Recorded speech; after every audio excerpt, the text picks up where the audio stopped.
Muganda wange ne mwannyinaze alaba era awuliriza ebigambo bino. Njagala okwebaza Katonda ku lw'omukisa gw'akuwadde bw'akulesseewo ng'oli mulamu. Mwebaza kubanga akuwadde ebyokulya n'ebyokunywa n'ebyokwambala. Era mwebaza kubanga awaniridde n'alabirira obulamu bwo. Erinnya lye ettukuvu lyebazibwe nnyo era liweebwe nnyo ekitiibwa. Weebale okuba nti ogoberera ebigambo bino era weebale kubanga obigabanako n'abalala. Erinnya lya Katonda waffe lyebazibwe. Program Amaka n'Obufumbo ebeera wano ku Hope Channel TV buli ssaawa 4 ez'okumakya Monday paka Friday, ate ne ku ssaawa 2 ez'akawungeezi eddibwamu Monday paka Thursday. Kuba ku Friday mu ssaawa ezo tubeera mu kusinza okwa Sabbiiti. Njagala okwebaza Katonda kubanga akulesseewo ng'oli mulamu. Weebale okulaba n'okwetegereza programs eza Hope Channel TV. Okola bulungi nnyo bulijjo bwe weetegereza programs ezo. Era nsaba Mukama akumpeera ennyo omukisa ogw'amaanyi ng'oyongera okuzeetegerezaamu n'okuzigoberera. Eno ye TV ekuyigiriza, ekuleetera essuubi, ekuwa ebigambo ebirungi. Olw'ekyo erinnya lya Mukama tulyebaza. Era nno njagala nkujjukize nti ennaku z'omwezi nga 26 omwezi ogwa January omwaka 2025 toteekako kintu kirala kyonna. Enguudo zonna zigenda kubeera wano ku Adventist Center Makerere opposite LDC nga tujaguza, nga twebaza Katonda, nga tuliira wamu, nga tusanyukira wamu. Abayimbi boolaba ku Hope Channel, abaweereza boolaba ku Hope Channel, ku luno ogenda kubalabako live. Kyenva nkusaba awatali kubuusabuusa kwonna weetegeka okubeerawo. Abakulembeze b'amakanisa, abakristaayo mwenna abaagaliza Hope Channel ebirungi, abasumba, mbasaba tubeerewo tusobole okujaguza n'okwebaza Katonda ku lw'ebikulu n'eby'amaanyi by'atukolera bulijjo.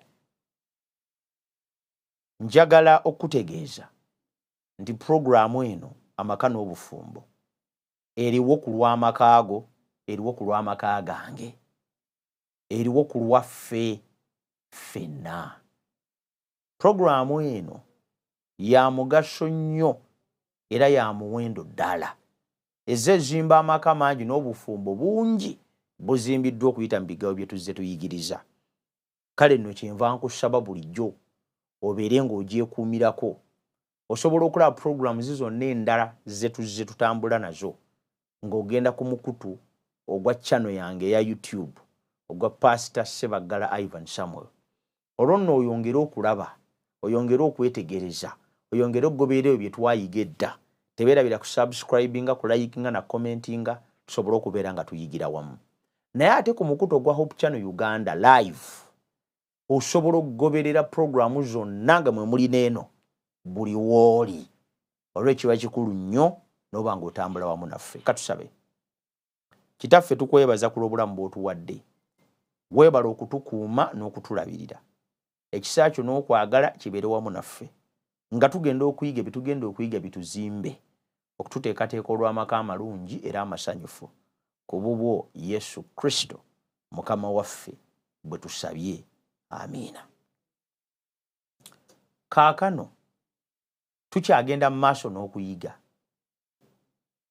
Tubadde tuzuukusa abantu eri amaka n'obufumbo n'okubateekesaako essira nti bavunaanyizibwa okulaba nti gabeera masanyufu, okulaba nti gabeera n'emirembe, okulaba nti gabeera bulungi. Obuvunaanyizibwa obwo obw'okuzimba amaka amasanyufu, amaka agalimu emirembe, bwa buli muntu ssekinnoomu. Amaka si kintu ky'ojjamu n'obulagajjavu bwo. Amaka si kintu ky'oyingira obuyingizi kubanga buli omu yakiyingiramu. Amaka newankubadde nga Katonda yagateekateeka nga ga buli muntu naye si ga batiitiizi.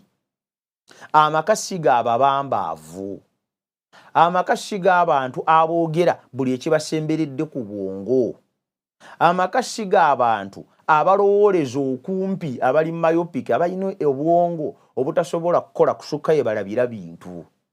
Lwaki njogedde ebigambo ebyo nga birabikanga ebigumu? Kubanga twesanze nga tulina abavubuka mu mulembe gwaffe abakambuyi abatakyamanyi binyusi by'amaka na lwaki Katonda yagatandika era kigava gabalema.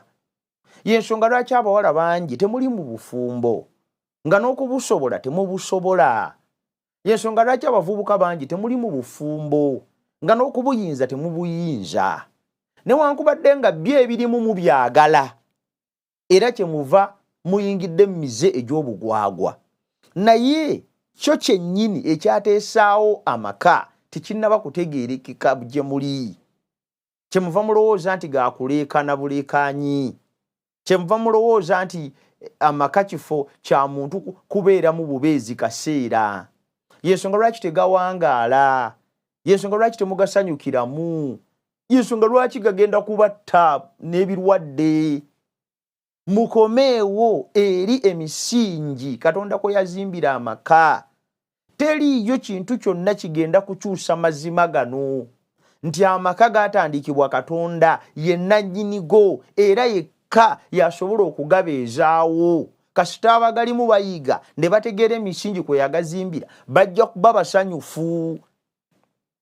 Bwe balemerwa okutegeera emisingi kwe yagazimbira ne baleekaana batya, ne be bayomba batya, ne be wabwemula batya, ne be basunguwala batya, ne bwe bakaawa batya, tebagenda kusobola kugaddukanya kubanga yagatandika alina emisingi kwe yagazimbira n'agateekako enkomera ezirina okussibwamu ekitiibwa buli muntu yenna.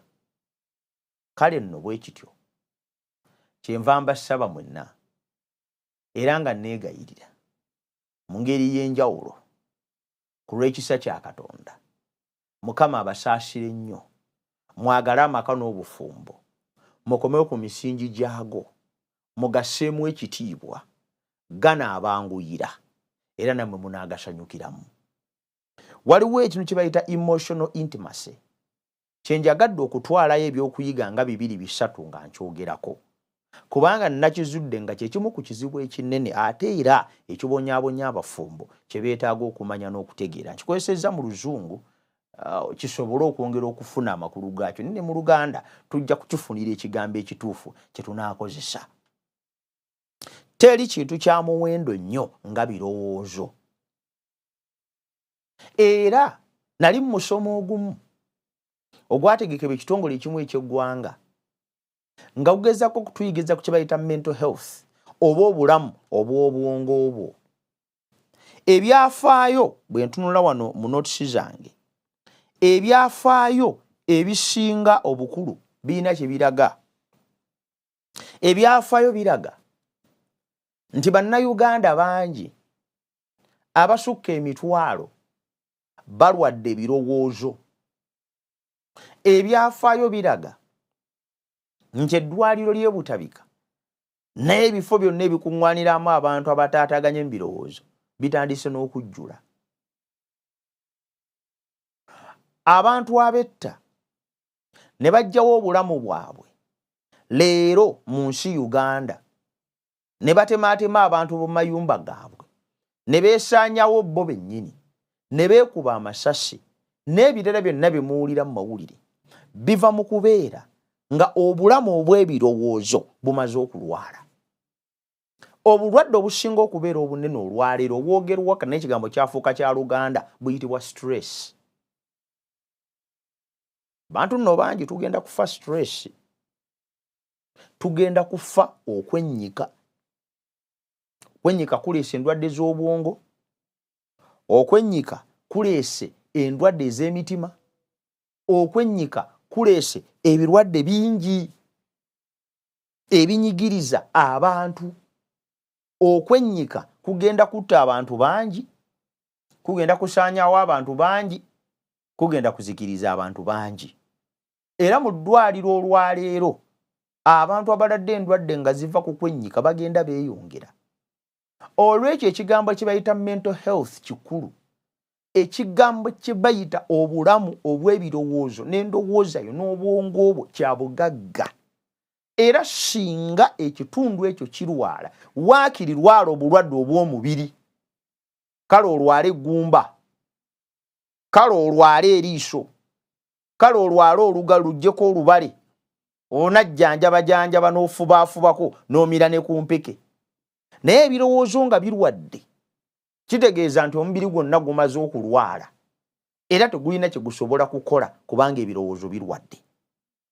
Kati ne mu bufumbo gye kiri, teriyo kintu kya muwendo mu bufumbo nga mental health okubanga nnungi. Ebirowoozo by'okubanga si birwadde, nga biramu bulungi, nga bikola bulungi, nga birimu ekiyitibwa okwefuga n'okumanya ekiteekwa okuddako, kya bugagga ky'okutte mu ngalo zo eri amaka amasanyufu. Ekimu ku kiremesezza amaka olwaleero be bantu abalina ebirowoozo ebyafa edda. Abamu baali babaddeko mu maka ne babakubirayo emigo n'agavaamu. Kati oyo afaanana bw'atyo bw'ogamba ekigambo maka ne bw'alabulabi puroguramu eno asobola okuwemmula ensi n'eggulu. Bino mbirabyeko kubanga puroguramu zino zitambula wangi, zibeera ku YouTube, zibeera bamu basalamu ne bateeka ne ku TikTok. N'ebigambo eby'amagezi bwe bityo oli agenda n'abiwulira, naye ng'ekyamazima omutwe gwe gwafa, nga gwali naye yennyini basiba beekuba. Kaakati ng'amagezi agamuweebwa gonna bw'ataamaataama nga nsolo, ebusungu bwonna bwe yeetisse oba omusajja atalina magezi n'alyoka abukwata n'alyoka abukanyuga ku mutimbagano bwa n'awemmula nga bw'asanze, kubanga ebirowoozo bye birwadde. Obwongo bwe buliko ekizibu, yeetaaga okuyamba. Kaakati abakyala baliyo beetaaga okuyamba, abaami baliyo beetaaga okuyamba. Amaka gatabusa olw'ebirowoozo ebirwadde. Musajja w'omulaba ng'atambula mu maka naye ebirowoozo birwadde. Mukyala w'omulaba nga waali mu maka naye ebirowoozo birwadde. Y'ensonga lwaki emisingi gye tubayigiriza mu puroguramu eno giyamba okujjanjaba ebirowoozo, gikuyamba okuwona ekitundu ky'osinga okwetaaga mu kuddukanya obufumbo. Obufumbo tebuddukanyizibwa na maanyi ga mu kifuba, nti bw'ositula obuzito kira 5 sayidi ne sayidi olwo amaka ogasobola. Amaka galema n'oyo alina ekifuba ekinene. Obufumbo tebuwanirirwa beauty, nti kati olw'okuba oli mulungi kaalaala buli akutunulako n'alaba omwana eyalungi wanaakomayo, ti kati olw'ogenda kukola obufumbo weerimba. Bulemya abalungi bangi, actually abalungi bangi b'okomyako amaaso tebabulina. Obufumbo tebukolwa figa ya mubiri, tibannange hipusi, tibannange entumbwe, bannange ebbeere, bannange kabina, bannange biki, whichever the part, abamugenda n'ogenda ne mbikolerera. N'ogenda ne babikolerera, kabina ne bakapika, amabeere ne bagapika, siba ne bakola batya, abamu bagenda mu plastic surgery ne bamusalako eno, ne basala bino, ne bagira omuntu afuba kulaba nti yeeshepinga bulungi, naye ebyo byonna n'ababiri n'ebirungi bye weegomba bangi amaka tebagalina, kubanga tegakolwa ebyo. Ekitundu ekisinga okuzimba amaka n'amaanyi agagaddukanya gali mu bwongo, gali mu birowoozo. Amaanyi ag'omubiri galina ekitundu kye gazannya, beauty figure n'ebirala nabyo birina ekitundu kye bizannya, naye ebirowoozo bino ebitazimbiddwa bigasuula. Bigasuula. Bayibuli kyeva egamba nti omukazi omusirusiru ayabye ennyumba ye n'emikono gye. A foolish woman destroys her home with her hands. Kasita mu muto wano wabanga walwadde, nga wano tewateredde, ng'ebirowoozo bino tebirina maturity bukulu na mirembe tosobola kuddukanya bufumbo yadde ng'olina ekifuba ekinene yadde ng'olina ekifo mu gavumenti yadde nga gwe omukazi asinga obugagga mu nsi tera okuwulira nze kangende ekole sente zange ndabe bwe nakola bwe nti nze kanneerabirire I'm going to take care of myself nfunire sente zange nkole n'ebyange byonna kituufu era nabyo ojja kubyetaaga naye bwe kinaatuuka ku nsonga nti olina kuddukanya maka ebyo tebimala weetaaga okubeera azimbiddwa mu birowoozo omutwe gwo gwetaaga okubeera nga guwonye entegeera ye eteeka okubeera nga ekuze endaba ye ey'ebintu eteeka okubeera ey'enjawulo kasita obeera mu bufumbo n'amaka ng'omutwe gwo teguwonanga ng'endaba ye ey'ebintu ekyali wansi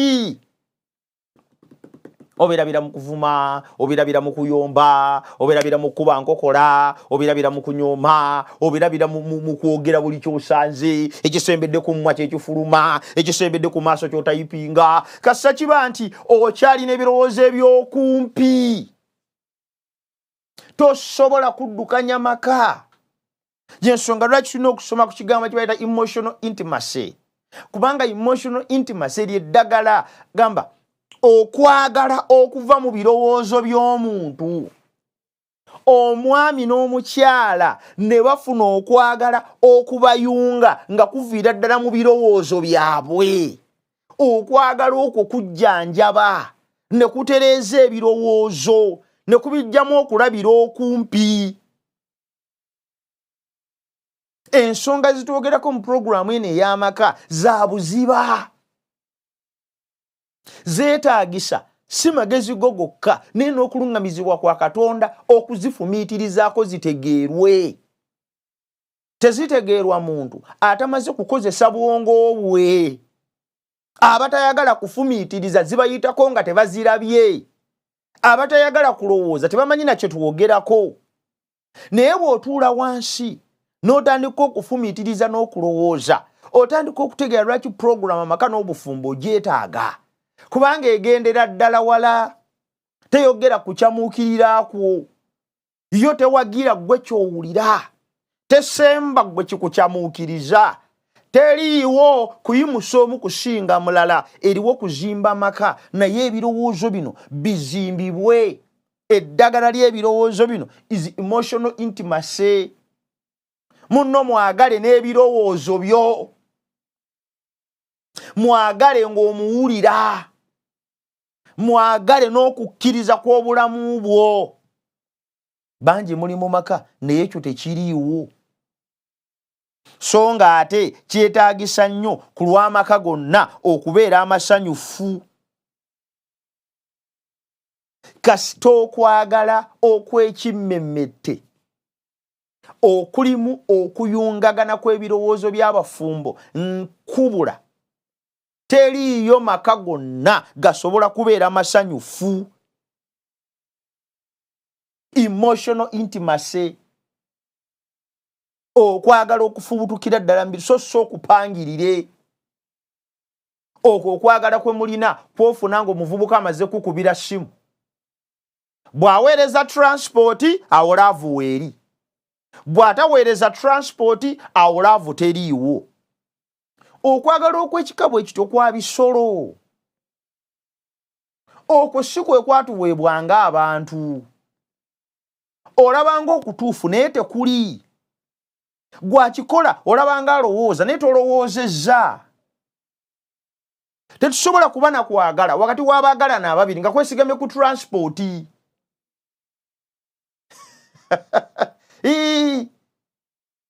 bw'otunuulira ensi eyakati n'okulowooza kw'ekiseera kino n'endabayo ebintu eby'abavubuka abasinga obungi kinjogera tikitegenda kutegeerekeka kati nze omusajja abatambadde transport aterere omusajja abatangulidde bino nze omuvubuka abatakola bino okwagala okutaleetera baagalana babiri kugatta birowoozo emotional intimacy okwagala okufuutuka mu birowoozo eby'omu n'omulala ne kuyungagana okwo kwe kwagala okutasobola kukoma okwo kwe kwagala okubeerera emirembe gyonna okwo kwe kwagala okutaggwaawo, okwo kwe kwagala ffenna kwe tuyayaanira.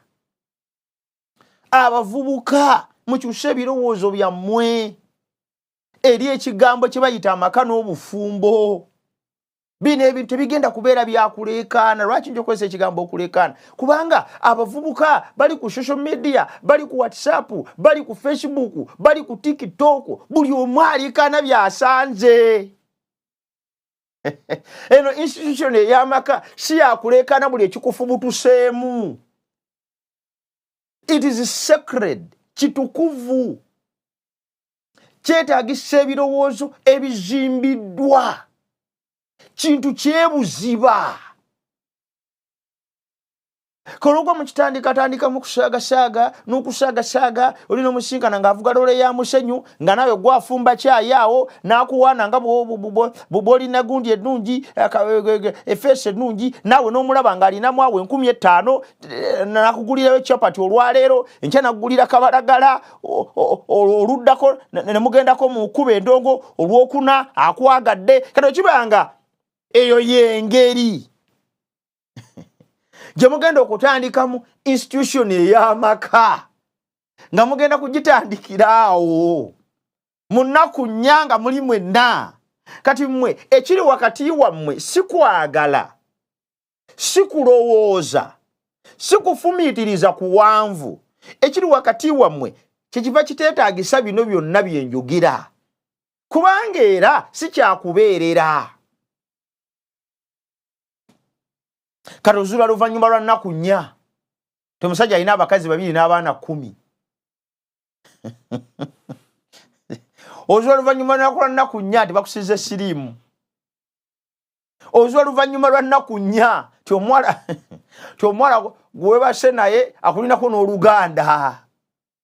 Bwe kiba nga tugenda kutandika amaka n'obufumbo ne laavu nga teriimu kulowooza, teriimu kukozesa mutwe, teriimu kufumiitiriza, okwagala okutaliimu kulengera, tetugenda kuwangaaza bufumbo, tugenda kutandika ebintu ebifa.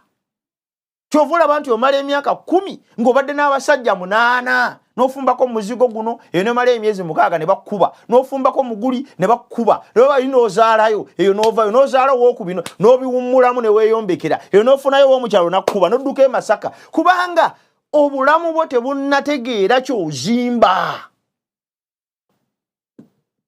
Gwe agoba omukazi buli luvannyuma lwa nnaku 2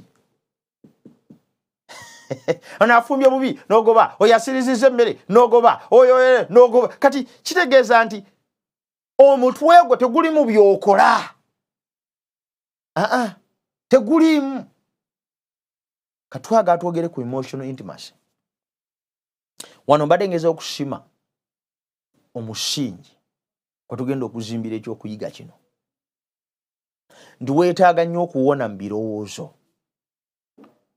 Weetaaga okubawo omukwano wakati w'omukyala n'omwami ogufubutukira ddala mu kulowooza kwabwe, nga buli omu awulira omulala, ng'obulamu bwa buli omu buwulira munne nga ajjudde, ng'obulamu bwa buli omu buwulira munne nga yenna nnyini.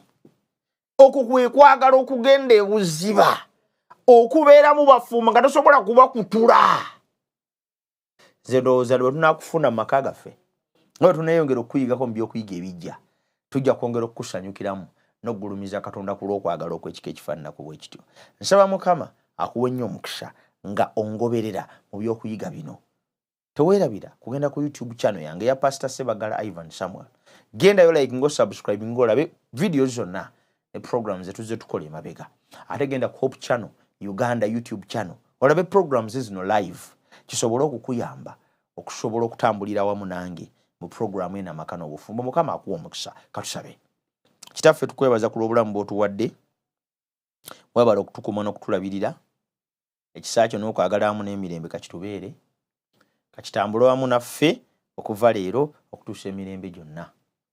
Otuwanirire, otuwe ekisa, otuteeketeeke, otuwanguze mu byonna. Mube n'ogulumizibwa ennyo bw'ekitiibwa. Naffe omukisa gwe tuguweebwe ku bubwo Yesu Kristo omulokozi waffe bwe tusabye. Amiina. Mukama abawe omukisa.